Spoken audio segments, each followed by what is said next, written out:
pagpasa ng patas na anti-political dynasty law sa 20th Congress, tiniyak ni Speaker Bogie D. Ang kabuuang detalye ng balitang yan, ihahatid sa atin ni Judea Bernardo live mula sa Cagayan de Oro City.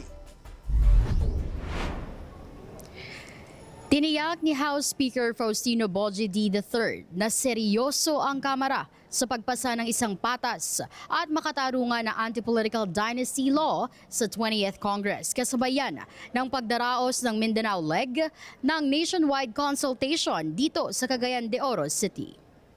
Sa isang video message sa ikatlong konsultasyon na ginanap sa University of Science and Technology of Southern Philippines, Cagayan de Oro, iginiit ni D na hindi lamang pagtupad sa mandato ng konstitusyon ang layunin ng panukalang batas, kundi ang pagbuo ng isang batas na kayang tumindig sa legal na proseso. Ayon kay D, aabot na sa 24 ang inihain na anti-political dynasty bill sa Kamara, kabilang ang House Bill No. 6771 na kanyang iniakda kasama si House Majority Leader Ferdinand Sandro Marcos. Ngayon naman po ay lumalapit ang Kongreso sa inyo, mga mahal naming taga Mindanao, dahil ang inyong tinig at damdamin ay aming pinagpapahalagan at sinasaalang-alang. Mga kababayan, we are serious about passing a fair, just, and implementable anti-political dynasty law in the 20th Congress.